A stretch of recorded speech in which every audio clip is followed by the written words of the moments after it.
Bonjour, c'est Damien et bienvenue dans ce Parlons lecture sur le volume 3 du Trône de Fer. Le voici, le volume 3, il est tout beau là, en rouge bordeaux, les pages en or et tout. Voilà. Comment va se dérouler cette vidéo? Je vais parler du contexte dans lequel j'ai lu le livre, je donnerai un avis rapide, puis j'aborderai les points que j'ai envie d'aborder avec des arguments et je terminerai par une conclusion. Voilà, c'est parti. Alors pour le contexte, j'ai lu ce livre après avoir fini le volume 2, mais vraiment tout de suite après. Le volume 3 qui est pour l'instant le volume le plus long, à quelques pages près par rapport au volume 5, mais c'est le volume le plus long. C'est l'intégrale, en version cartonnée, et aux éditions J'ai lu, en version traduite français. C'était tout pour le contexte, maintenant mon avis rapide. J'ai bien aimé, voilà. J'ai bien aimé lire ce volume 3. Il était long, mais ça valait le coup, ça c'est clair. Je pense que ça devait être une trilogie à la base parce que là c'est clairement la conclusion de ce qui était instauré dans le volume 1 et 2. Là c'est vraiment conclusion sur conclusion et il se passe plein de trucs.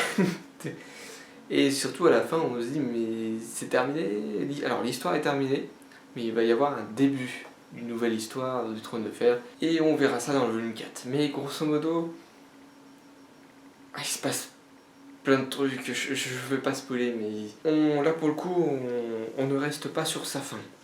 Voilà, pour moi pour l'instant c'est le meilleur volume du Trône de Fer.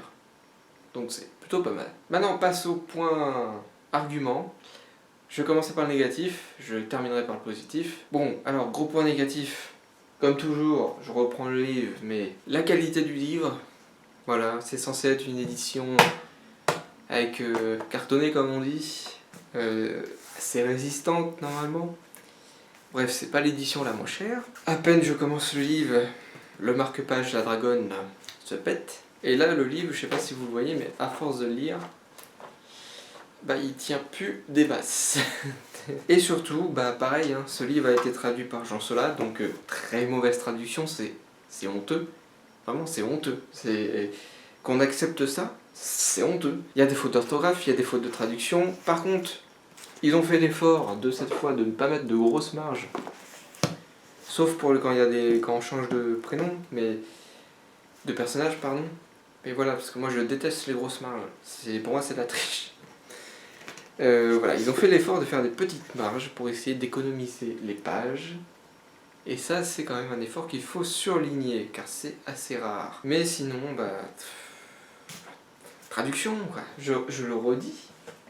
Mais un traducteur, ce n'est pas censé refaire le livre, que ça fasse n'importe quelle œuvre. Ce n'est pas censé refaire l'œuvre, c'est censé traduire l'œuvre, en étant le plus fidèle à l'original. En ce qui concerne un autre point négatif, cette fois sur le Trône de Fer, je pourrais quand même dire, les morts. On reproche souvent au Trône de Fer de raconter son histoire avec trop de personnages.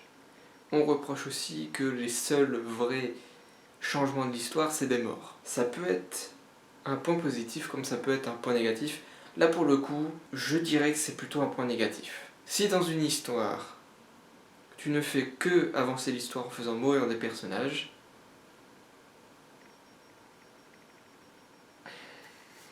voilà, tu m'as compris.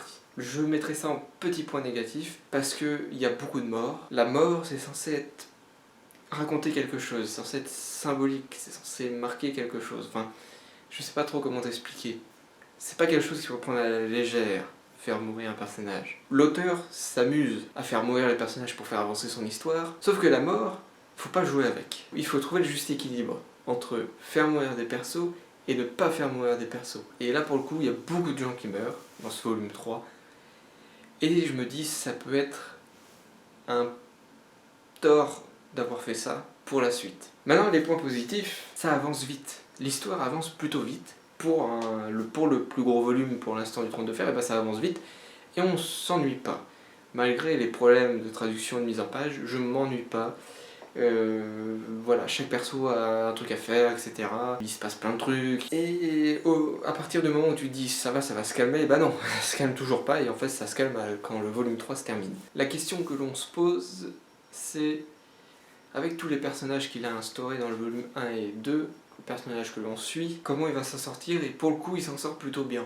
Pour ce volume 3, ça va, c'est fluide, les personnages sont plutôt bien utilisés. Il y a aussi, on suit les aventures de l'après-bataille du volume 2, on suit aussi l'évolution de certains personnages, et ça c'est important, et je pense que c'est ce qui me manque un tout petit peu au Trône de Fer, c'est qu'il y a très peu de personnages où vraiment ils évoluent bien.